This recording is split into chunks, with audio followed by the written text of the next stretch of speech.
The office floor was gleaming, not because anyone noticed, but because Dolores James had made it that way. Every morning before sunrise, and every evening long after the last intern had shut their laptop, she walked the same halls with mop, bucket, gloves, and a worn-out playlist in one ear. At 45, Dolores knew how to blend in. Her uniform was standard: dark blue coveralls, rubber-soled shoes, and a name tag that no one read. Her body was heavy-set, and years of pushing carts, hauling garbage bags, and scrubbing tiles had left her with an aching lower back and hardened hands. But none of that showed on her face. Her face, calm, warm, weathered, didn't reveal much at all. People saw her. They just didn't really see her. The executives of Halden Partners, a private equity firm on the 25th floor of the downtown tower, loved their spotless glass walls and scented conference rooms. They barely noticed that Dolores had been the one behind it all for nearly 6 years. When they walked past her, tall white men in sharp navy suits, they'd sometimes throw her a fake smile or a nod that barely registered. And then, once they turned the corner, "She's like furniture," she overheard once. Another time, "I swear she's been here since Bush was president." And the worst, "She probably knows all our secrets. Maybe she's got a microphone in that mop." That one made them laugh for a while. Dolores didn't flinch. She kept mopping. She had learned to keep her head down. It was safer, because when she didn't, when she spoke up, even in the smallest ways, people got uncomfortable. There was that time 3 years ago when she'd asked HR why her overtime pay was inconsistent, or when she'd gently reminded a junior partner not to throw his lunch wrappers on the floor. Both times had earned her a warning conversation with Janice, the office manager, who'd smiled tightly and told her to be mindful of her tone. But Dolores had her rituals. Every night, after everyone was gone, she would linger by the conference room's massive screen.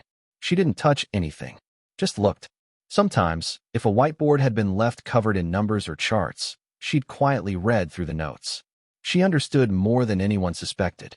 Because a long time ago, in a life far removed from cleaning offices, Dolores had sat in lecture halls at Wharton School of Business. She had studied finance. On a scholarship, she had ranked top 5 in her cohort. But then came her mother's illness. Bills. A drop semester. 2 jobs. Then a pregnancy. Then a miscarriage. Then life.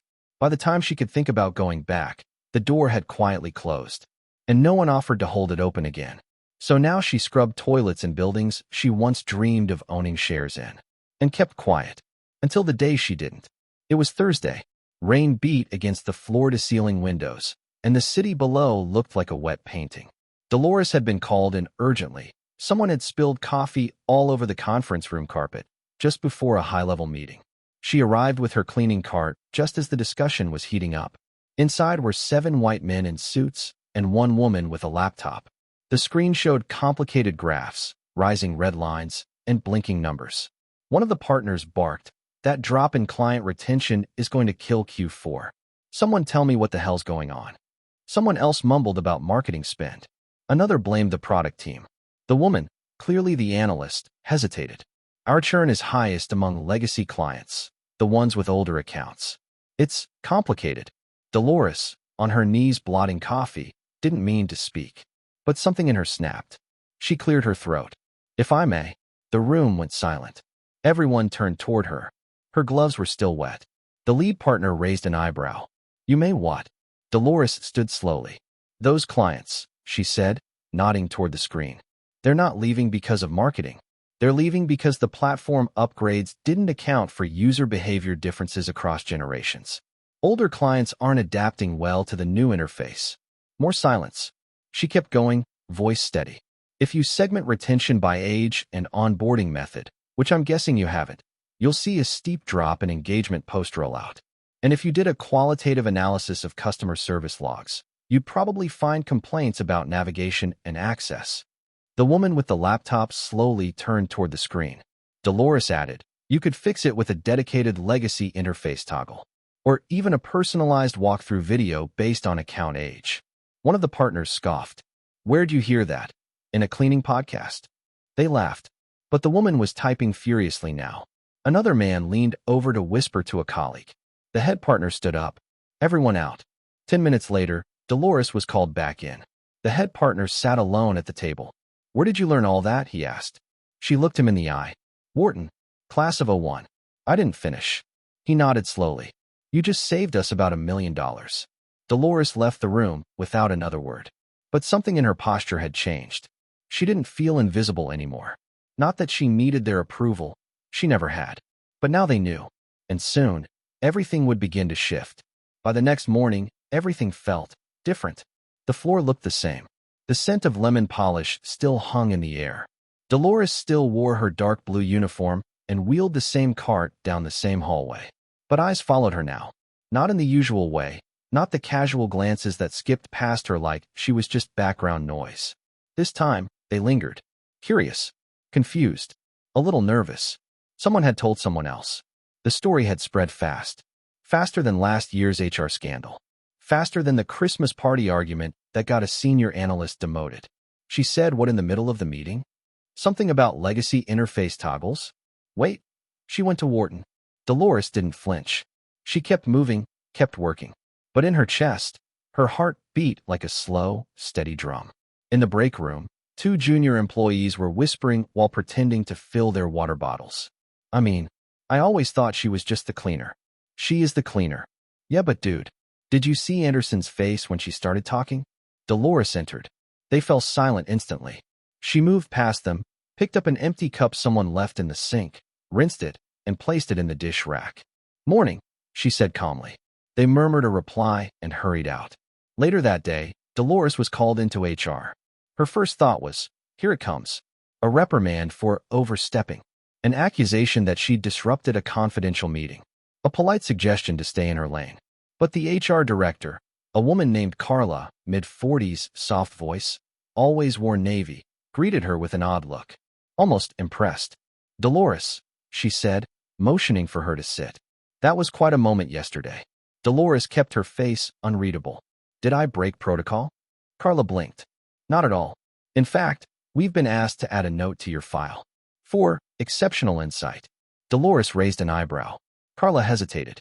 Some of the partners have expressed interest in speaking with you further. They were surprised. Surprised a black woman in a janitor's uniform had ideas? Carla shifted awkwardly. No. Yes. They were impressed.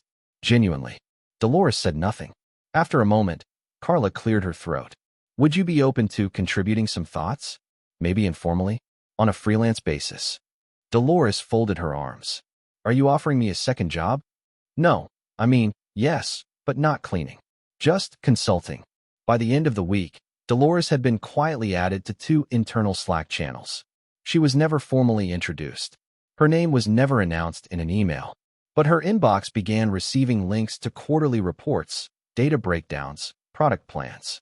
A note came with one of them. Curious to hear your thoughts, if you have time. David Anderson, head of strategy.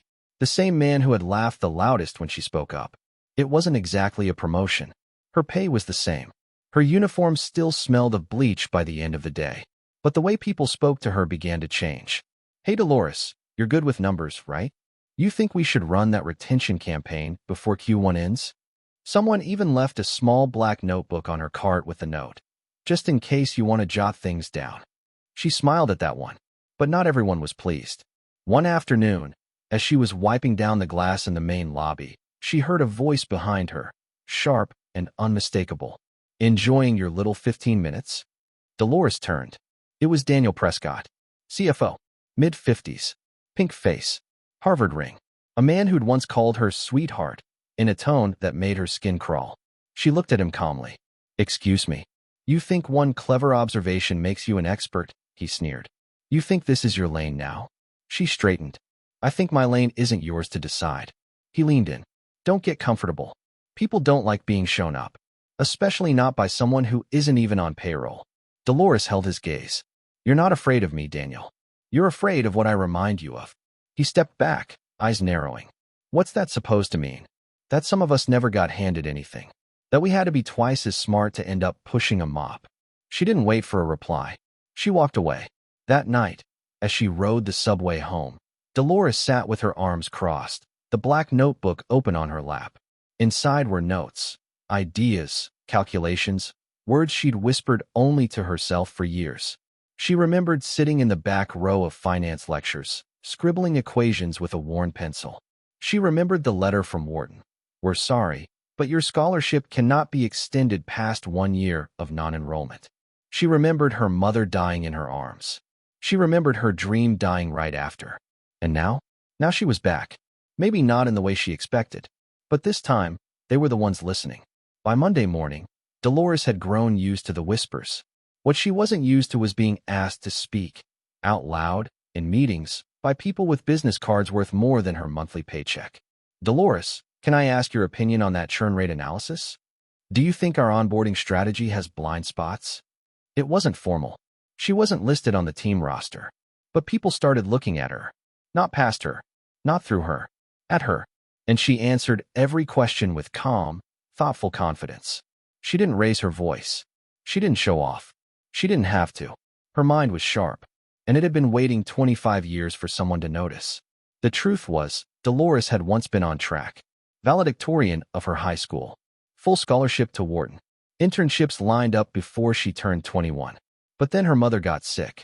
Cancer. Fast, mean, and expensive. Dolores took leave. Said she'd be back next semester. But the treatments didn't work. Her mother died 6 months later, and by then the scholarship was gone. The apartment was gone. The savings were gone. She worked jobs. Any job.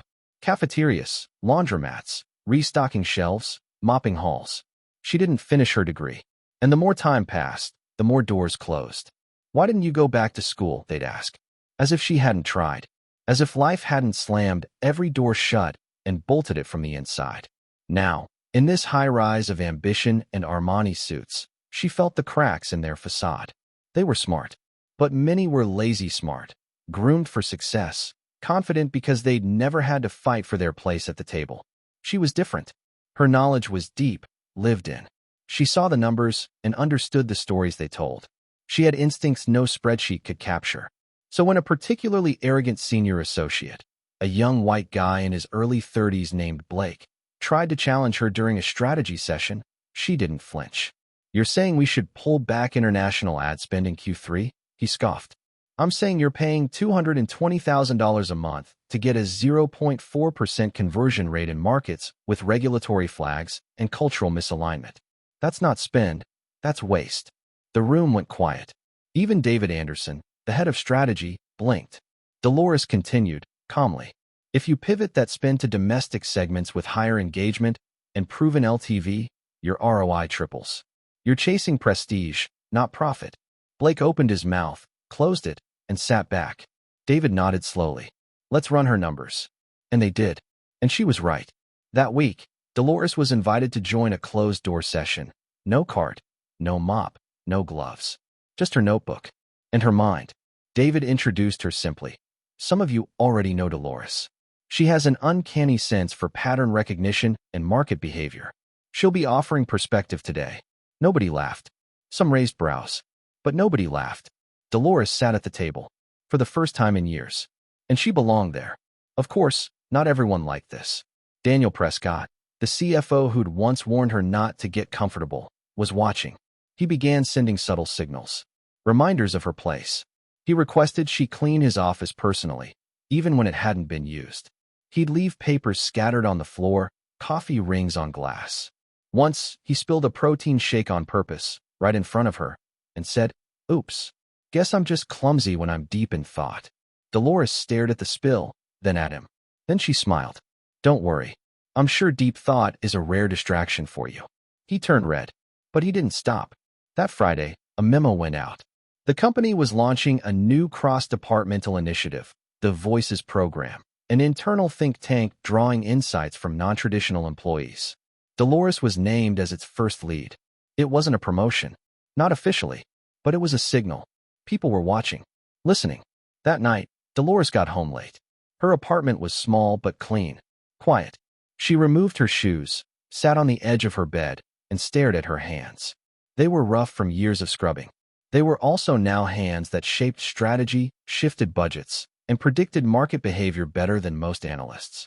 She picked up her phone and called her sister. They hadn't spoken in weeks. "Hey," Dolores said softly. Her sister's voice lit up. "Hey you, how's life at the top floor?" Dolores chuckled. "I'm not at the top. Just somewhere between floors." Her sister paused. I'm proud of you, Dee. Dolores swallowed hard. Thanks. I think Mama would have been too. She is, her sister said gently. She always said you had fire in your bones. Dolores looked down at her palms. She wasn't wrong. On Monday morning, Dolores arrived early. She wasn't scheduled to clean until noon. But she came anyway, wearing jeans, a navy sweater, and a scarf. She walked past the janitorial closet, past the mop cart, up to the 27th floor. David Anderson greeted her at the glass conference room. Glad you came, he said. We're talking long-term positioning today. He handed her a printed agenda. Dolores glanced at it, then walked in, sat down, and opened her notebook. A janitor's notebook, filled with billion-dollar ideas. On Wednesday morning, an email from HR popped into Dolores's inbox, a rarity, considering janitors didn't typically have a seat in digital communications. It was from Lindsay, the VP of People and Culture. Hi, Dolores. I heard some wonderful things about your contributions in the recent meetings. David mentioned your insights were incredibly valuable. I'd love to chat briefly about your background, if you're open to it. Warmly, Lindsay. Dolores stared at the screen for a full minute before exhaling. It had been decades since anyone from HR asked about her background. Even longer since anyone treated her as someone more than a custodial line item. She replied simply, happy to chat. Let me know what works for you. The meeting was set for Thursday at 2:30 p.m. That night, Dolores pulled out a dusty plastic folder from the back of her closet. Inside, her college acceptance letters, her scholarship paperwork, her half-finished resume, last updated when George W. Bush was still president. She ran her fingers over the faded ink, then opened a fresh document. She wasn't sure what she was doing, but for the first time in years, it felt right to try. The conversation with Lindsay was surprisingly human. They met in one of the HR wellness pods, a softly lit room with a couch, water cooler, and a fake ficus in the corner. Lindsay smiled brightly. I have to say, the feedback we're hearing is remarkable. Dolores nodded cautiously. I'm just trying to be helpful. You're more than helpful, Lindsay said. You've added measurable value. And from what I hear, you do it with humility and grace. Dolores wasn't used to compliments from people in silk blouses. Lindsay leaned forward. Would you be willing to share more about your background? Just for context. So Dolores told her. About Wharton. About her mother. About the part-time jobs. The dropped semester. The eviction notice. The years of survival that turned into decades of invisibility. Lindsay didn't interrupt. She just listened. When Dolores finished, Lindsay exhaled. You've done a lot more than survive. You've thrived, Dolores. Just in a way nobody here ever bothered to see. Dolores smiled, but it didn't quite reach her eyes. Lindsay leaned back. We have some programs, ways to support non-traditional hires who want to re-enter the corporate world. Would you be interested? Dolores didn't answer right away. She looked at the ficus, plastic and green, and trying its best. Then she said, maybe. I need to think about it. Of course, Lindsay replied warmly. But whenever you're ready, the door is open. The next day, Dolores brought her updated resume to the 27th floor. Not because anyone asked for it, but because, finally, someone might actually read it. David looked it over quietly, flipping pages. Wharton, he murmured. No wonder you scare Blake. Dolores chuckled. He scares easy. David grinned. You're a force, Dolores. And if you're open to it, I'd like to formalize your role, consulting capacity, part-time hours. We'll discuss compensation, of course. She blinked. Formalize it. He nodded. You're already doing the work. May as well give you the title and the check. Dolores hesitated. Can I still keep my janitor hours too? David paused. If you want. But you won't have to. She gave a slow nod. Okay. Then yes. Word spread fast. By Friday, everyone knew. Dolores the janitor was now Dolores the strategy consultant. Some were thrilled. Some were confused. And some, like Daniel Prescott, were livid. He called her into his office. Close the door, he said flatly. She did. He sat behind his desk, fingers steepled, eyes cold. So this is the new hustle? Dolores tilted her head. Hustle. He leaned forward. You wormed your way into a seat at the table by what? Cleaning floors and making suggestions. She stared at him evenly. I used my brain. You should try it sometime. His nostrils flared. You think this company is going to let a janitor make executive decisions? I'm not making executive decisions, she said calmly. I'm helping solve problems.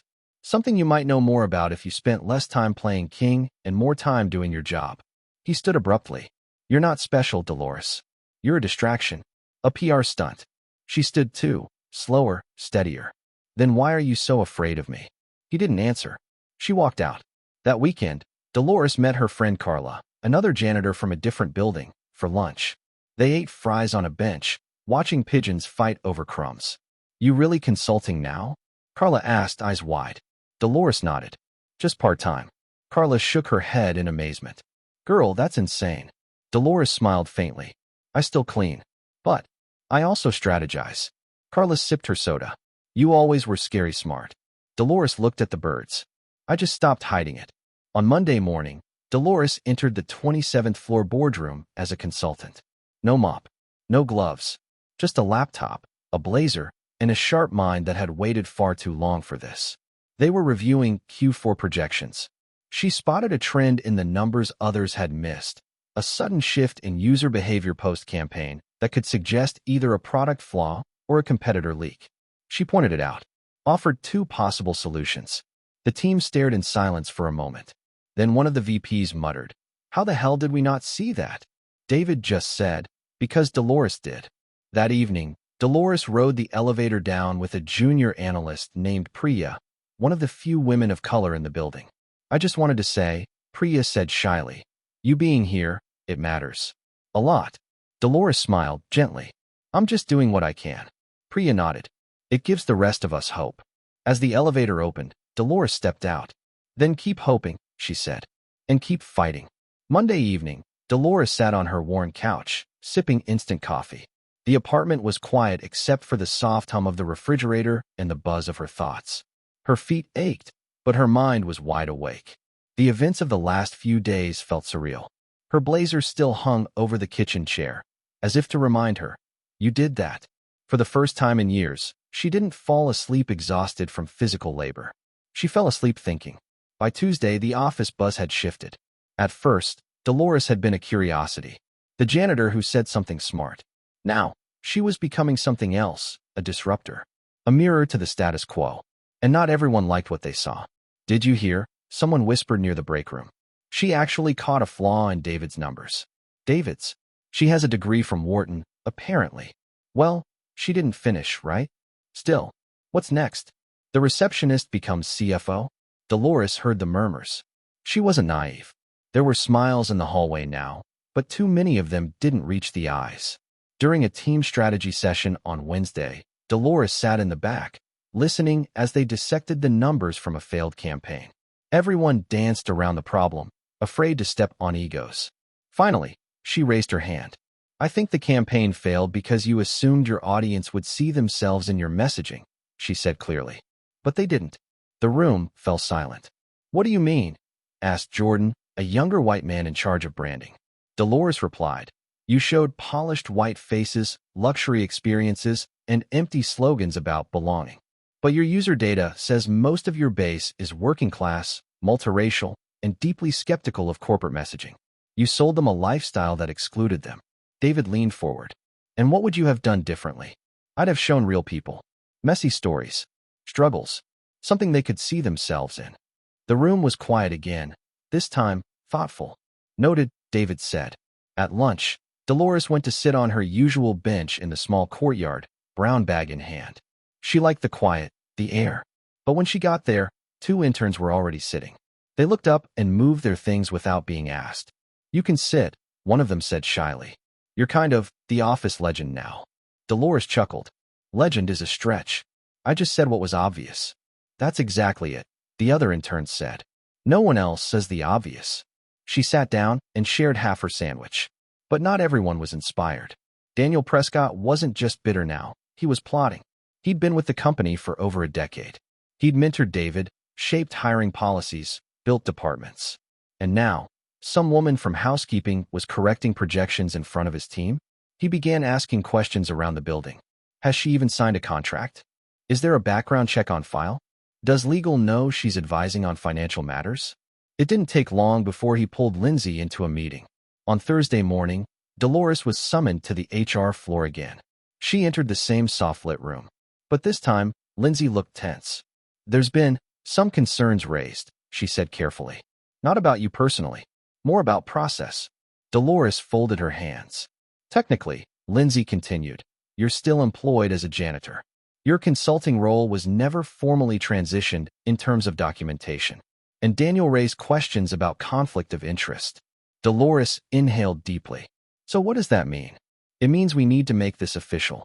Now, today, Lindsay pushed forward a document, a short-term consulting agreement with clear deliverables, compensation, and a start date. Dolores flipped through the pages. Her hands were steady. Does Daniel get to approve this? She asked. Lindsay looked her in the eye. No, David does. And he already has. Dolores signed. The next day, Daniel cornered her in the elevator. Well played, he sneered. Dolores didn't flinch. This isn't a game, Daniel. He leaned in slightly. You think they're keeping you around because you're brilliant? Please. You're a story. A diversity headline. That's it. She looked him up and down.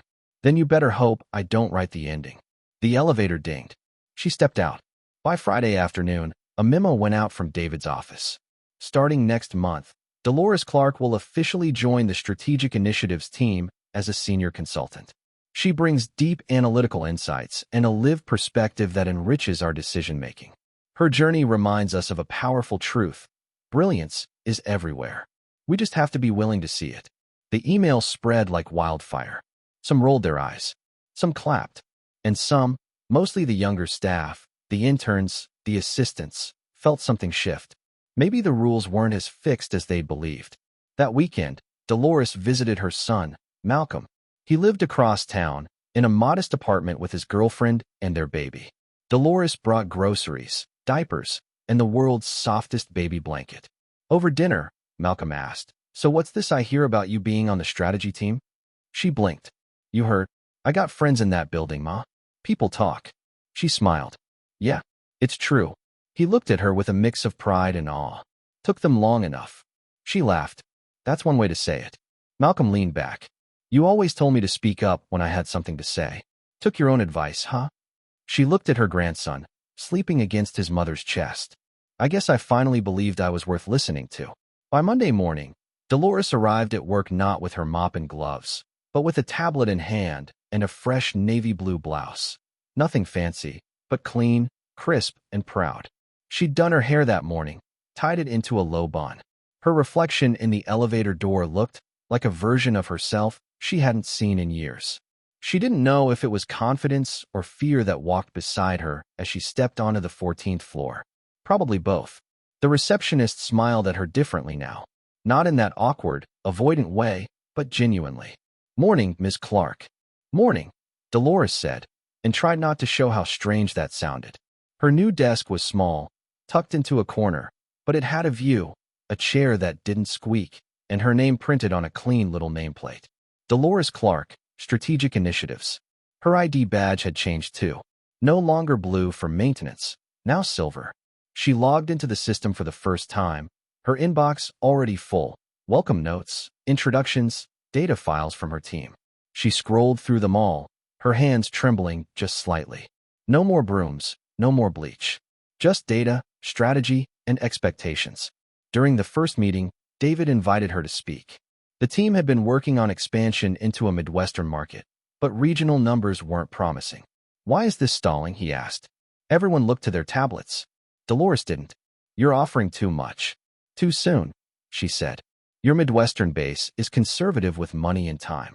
When you come in offering tiered subscriptions, bundled services, corporate messaging, they back off. You're not speaking their language. David leaned back. And what would you suggest? Go back to basics. One service, one promise. Build trust, then scale. No one spoke for a moment. Then a woman in accounting nodded slowly. She's right. David smiled. Start drafting a simplified rollout plan. Dolores, work with marketing. Just like that, she wasn't a guest. She was in, but not everyone had moved on. In the break room, Dolores overheard whispers again. She talks like she's been here for years. I still can't believe she's on the same team as us. One man muttered. I give her a month. Dolores didn't flinch, but the word stuck. At her desk, she opened a folder she'd brought from home. Old school transcripts, essays she'd written in college, a photo of herself at 22, standing outside the university library. She remembered that girl, so hopeful, so hungry. And she remembered the day it all stopped. Her mother had gotten sick. The money wasn't enough. Dolores dropped out, promising herself she'd go back. But life didn't wait, and neither did the bills. That night, as she left the office, she passed a janitor cart near the stairwell. A young woman, black, maybe in her 20s, was wiping down the hallway floor. Dolores stopped. "Hey," she said gently. The girl looked up, startled. "Yes, ma'am. You work the evening shift?" "Yes. Mondays through Thursdays." Dolores nodded. "I used to work that cart." The girl blinked. "Wait, are you the lady from the memo?" Dolores smiled. "I guess I am." The girl grinned wide. "My grandma called me just to tell me about you. Said I better not quit school." Dolores laughed. "Smart woman." They stood in silence a second. "You got any snacks on you?" Dolores asked. "I skipped lunch." The girl pulled out a mini bag of pretzels. Emergency stash. They shared it on the steps for a few minutes. Not boss and worker. Just two women, bound by something deeper than a nameplate. Tuesday brought challenges. Her report was flagged by Daniel. "This data contradicts our Q3 estimates," he said sharply during a call. "It could mislead stakeholders." Dolores kept her tone calm. "That's because the estimates were inflated to mask user churn." Daniel bristled. "That's a serious accusation." "It's not an accusation. It's a fact. I cross-checked the internal analytics with public API data. There's a 12% drop in real-time engagement that no one reported." David looked up. "Can you prove that?" Dolores clicked once. A graph popped up. "Dates. Trends. Drop-offs." David nodded. "We'll need to adjust the forecast."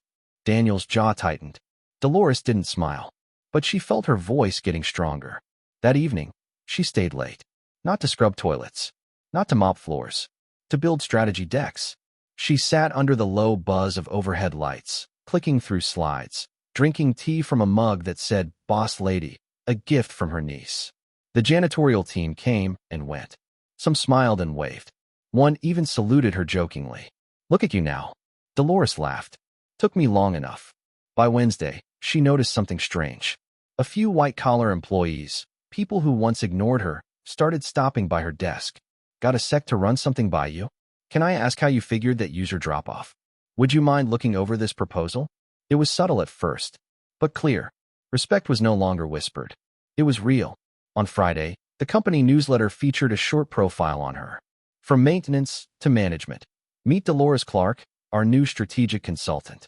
It included a picture, Dolores in her new chair, behind her small desk, one hand on her cheek, smiling. The caption read, "I never stopped thinking. I just needed someone to listen." Malcolm sent a screenshot to the family group chat. Her sister replied, "That's my big sis.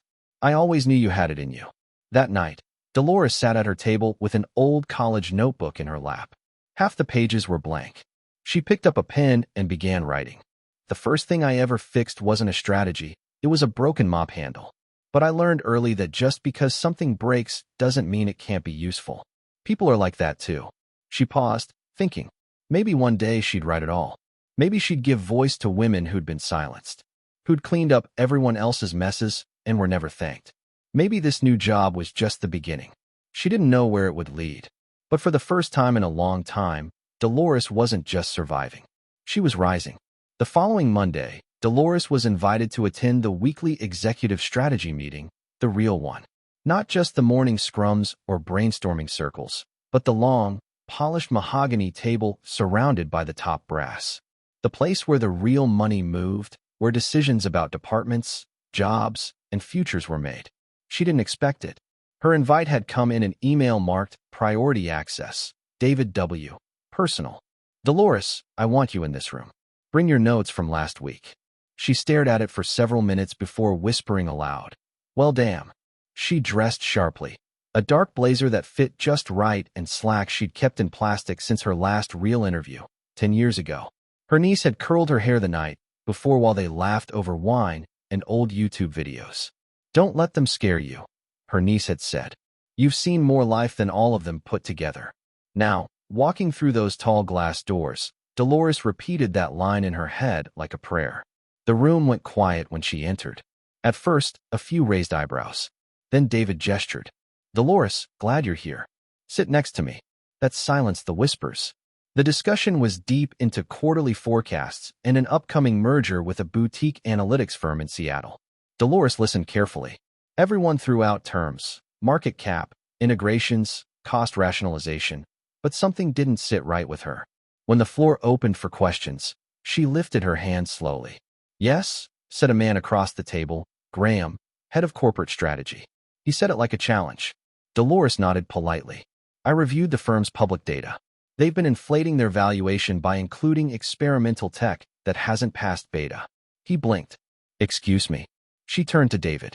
"If you sign before deeper review, you're paying a 30% premium for features they can't yet deliver." A silence fell. Then David asked, "Can you walk us through that?" She did, with poise, with detail, with numbers pulled from a night of research and real insight. Graham looked irritated. Why wasn't this flagged earlier? Dolores didn't answer. David did.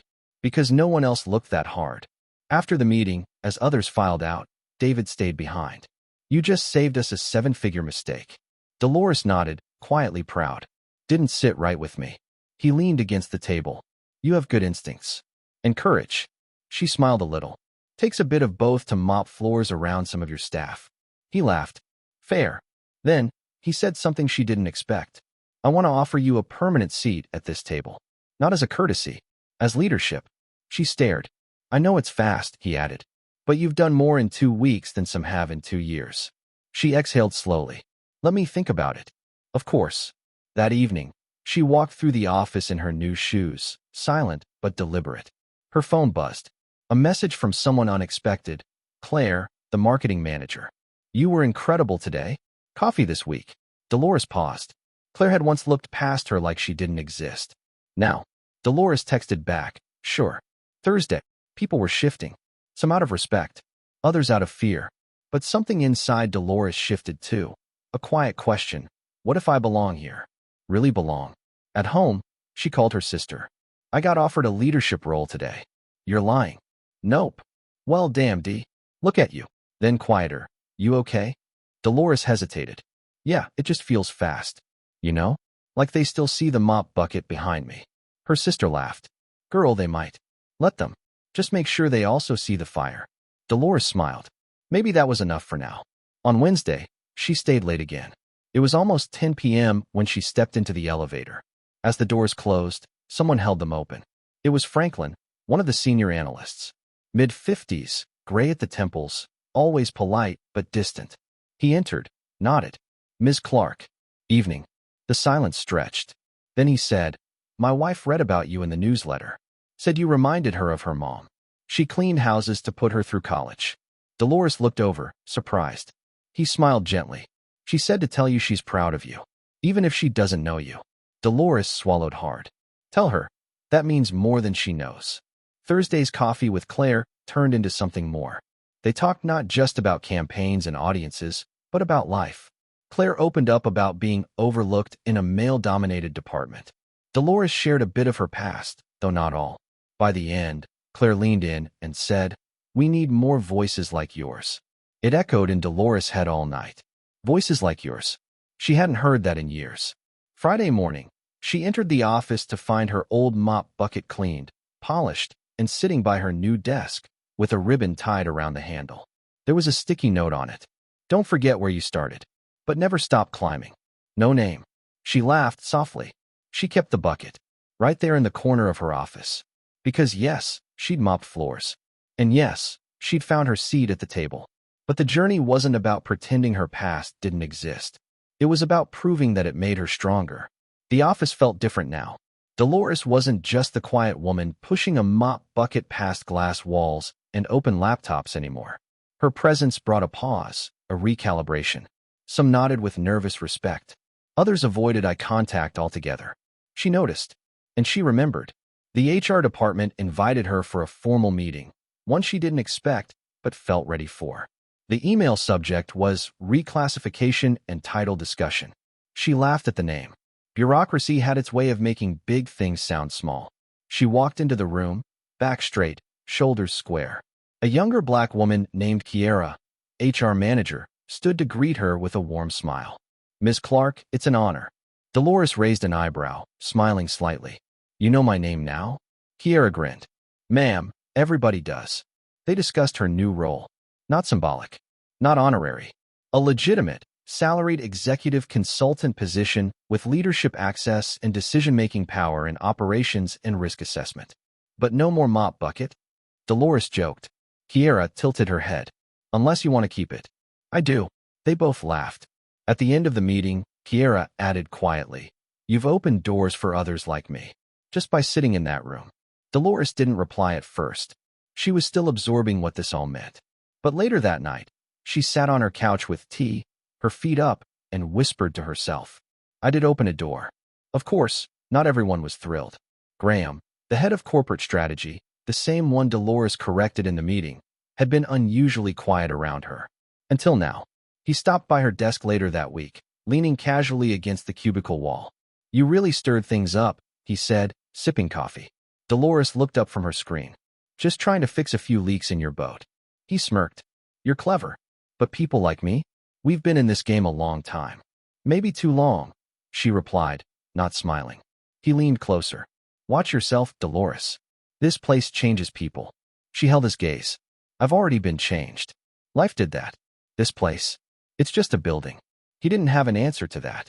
Word about Dolores reached even higher than she thought. The CEO of the parent company flew in from San Francisco, a woman named Lorraine Park, Korean-American, known for her fierce intellect and unshakable ethics. She requested a one-on-one with Dolores during her visit. In the meeting room, Lorraine extended her hand. I've been waiting to meet the woman who shook my VP awake. Dolores chuckled nervously. Didn't mean to shake. Just try to clean up some messes. Lorraine leaned forward. You're the kind of voice we've needed in this company. Unfiltered, grounded, and unafraid. They talked for nearly 2 hours. By the end, Lorraine said something that lingered with Dolores long after. The most dangerous people in any room are the ones others assume don't belong. Despite the good, Dolores still wrestled with imposter syndrome. On some mornings, she stared at her reflection and wondered if they were humoring her. If this was all just a temporary phase, a diversity statement dressed up as a promotion. But one day, something changed that. She was heading into the conference room for a department review. As she passed a janitor, a younger man with tired eyes and a bent back, she paused. She walked back. You good? She asked gently. He nodded, surprised. You working nights? Yeah, just filling in. My mom used to work here. Before she got sick. Dolores reached into her purse, handed him a card. If you ever want to do more than mop floors, email me. I'll make sure someone listens. He took it, eyes wide. You're her. She nodded. I was you. Then she walked into the meeting and sat at the head of the table. Later that week, David, the executive who first noticed her, invited her to lunch. They hadn't spoken much since the formal promotion. Now, over soup and sourdough, he smiled warmly. I'm proud of you. Dolores shook her head. You opened the door. I cracked it, he said. You kicked it in. Then, almost hesitantly, would you ever consider a VP role? Not now, maybe, but down the line. She blinked. VP, you're already doing the work. I just need the board to see it too. Dolores laughed softly. Let me get used to the business cards first. That night, her niece came over with takeout and said, Auntie D, my professor mentioned you in class today. Me? Yeah. Said something about corporate restructuring and how a cleaning lady corrected a C-suite strategy. Dolores blinked. They made me into a case study? Her niece grinned. A legend.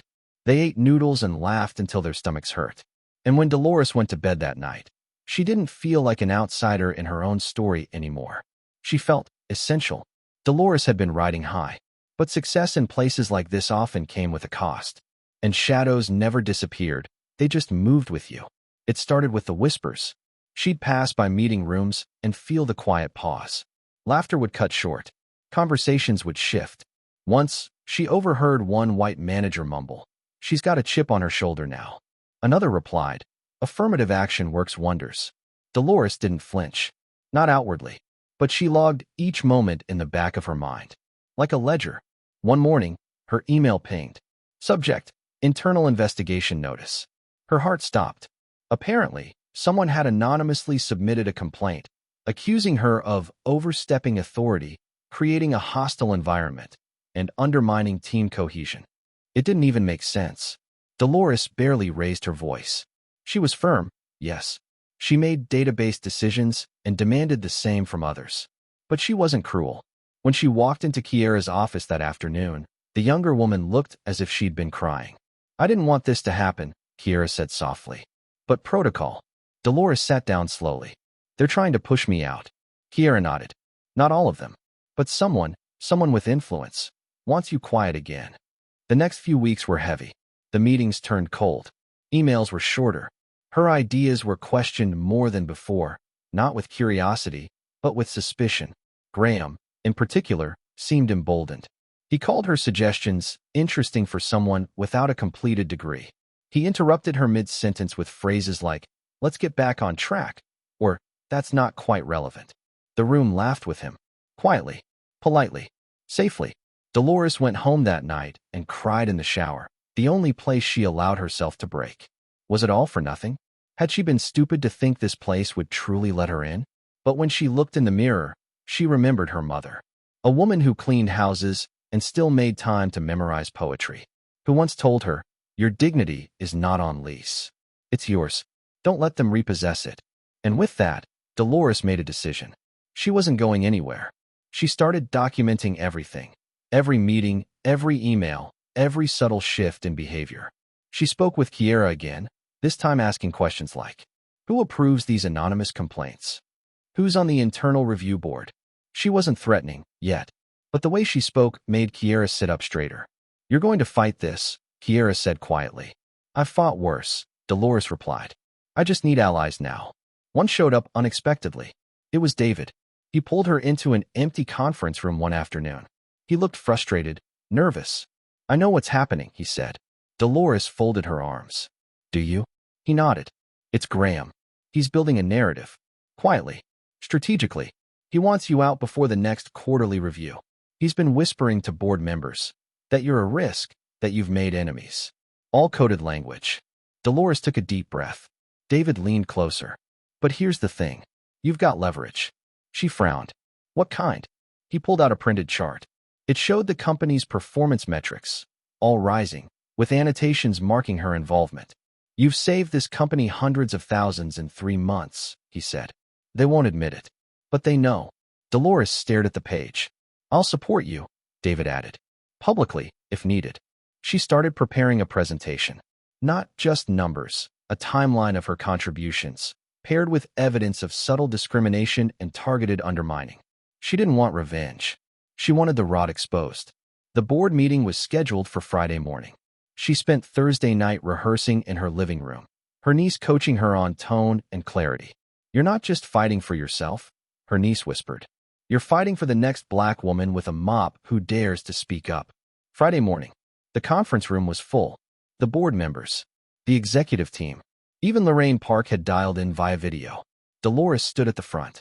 No blazer, no suit, just her, in a clean button-up and a long, navy blue skirt. Braids tied back. Calm, clear-eyed. I was a janitor, she began. And I still am, in a way. I still clean. Just not floors anymore. She walked them through everything. Her work, her insights, her solutions. Then she gently, professionally, pointed out the pattern of hostility and resistance that followed each success. Some faces flushed. Some looked away. But Lorraine didn't. She leaned forward on the screen and said, I've heard enough. Dolores, if you're open to it, I'd like to offer you a permanent executive position, VP of Strategy Implementation. Report directly to me. The room froze. Dolores blinked. I wasn't expecting that. Lorraine smiled. Sometimes leadership skips resumes and looks for results. Graham stood abruptly. This is absurd. Lorraine cut him off. You may step out, Mr. Finch. Your attitude's been noted. He stormed out. No one stopped him. Dolores, meanwhile, stayed seated. And cried, just a little. That night, she went home and cleaned her kitchen floor with her old mop. Not because she had to, but because it reminded her where she came from, and how far she was never supposed to go. The news spread through the building like wildfire. By Monday morning, Dolores wasn't just the woman who used to mop floors. She was vice president of strategy implementation, and no one knew what to say. Some avoided eye contact. Others offered awkward congratulations, like, big jump, huh? Or, bet you didn't see that coming. But Dolores did see it coming. Not the title, not the desk, not the paycheck, but the fact that sooner or later, if she kept showing up with her mind sharp and her spine straighter than most, someone would recognize her. And now someone had. Her new office was 3 floors above the janitor's supply closet. It had glass walls, a private desk, and 2 chairs for guests.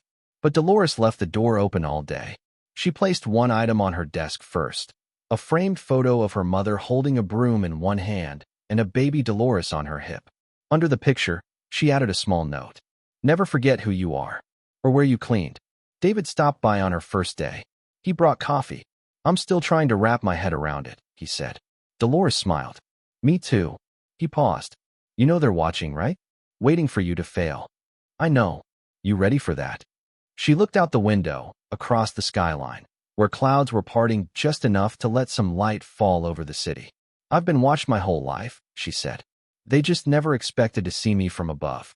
Her first few weeks were filled with meetings, strategy sessions, and long overdue conversations. She restructured the project flow system, something she'd once seen fail again and again while wiping spilled coffee from glass tables. Now, she could fix it. She promoted Kiera, officially, to department liaison. No more quiet hallway pep talks. Kiera now had a nameplate and a voice that carried. And she started a mentorship program for junior employees, with one rule: no degree required. Just ideas, heart, and consistency. But not everyone celebrated. Graham was gone. Lorraine had pushed him out gracefully, with a public thank you email and a private escort out the door. Yet his influence lingered.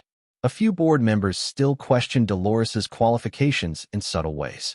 Let's bring in consultants to assist, one said, during a meeting she was leading. Dolores smiled politely. You mean to double-check the work I've already done? The man chuckled, clearly uncomfortable. Lorraine, who joined via video, leaned forward and said, If you don't trust her, you can trust me. And I trust her. End of discussion. On her second month as VP, Dolores got an email from an intern named Jordan. Subject line: Can I ask how you did it? He was a black kid from the Bronx. No college degree yet, just ambition and bills. Dolores replied immediately. I started by listening. Then by speaking up, even when it felt unsafe. Come to my office Tuesday at 10 a.m. When Jordan arrived, he looked stunned. I didn't think you'd answer. Dolores laughed. Why not? People like you don't usually answer people like me. Dolores looked him dead in the eye. People like me are you. And you're going to be fine, if you stop doubting your place in the room. But success didn't heal everything. One evening, Dolores went back to the janitor's closet, her old home base. The mop she used to wield was still there. Her initials scratched on the inside of the door. The scent of pine and bleach still clung to the air. She stood there for a long time. Then, gently, she ran her hand across the old broom handle, as if to say thank you. That same night, she visited her mother's grave. It was a quiet spot, just outside the city. No one else ever visited. Dolores brought flowers, fresh sunflowers, her mother's favorite. I did it, Mama, she whispered, kneeling down. I got into the rooms they never wanted me in. She rested her hand on the cold stone. And when I speak now, they listen. A breeze passed through the trees. Dolores closed her eyes. The next week, she held her first company-wide seminar, Hidden Voices in Corporate Strategy. She stood in front of a packed auditorium filled with suits, interns, and skeptical faces. She began with a story. I was mopping this very floor 2 years ago. I remember the sound of my own shoes squeaking as I cleaned up after meetings like this one. The room quieted, and I remember thinking, if they'd just ask, I'd tell them what they're missing. But no one ever asked. She smiled. So I stopped waiting. Applause erupted. And Dolores, once a janitor, now a leader, took her seat at the head table. For good.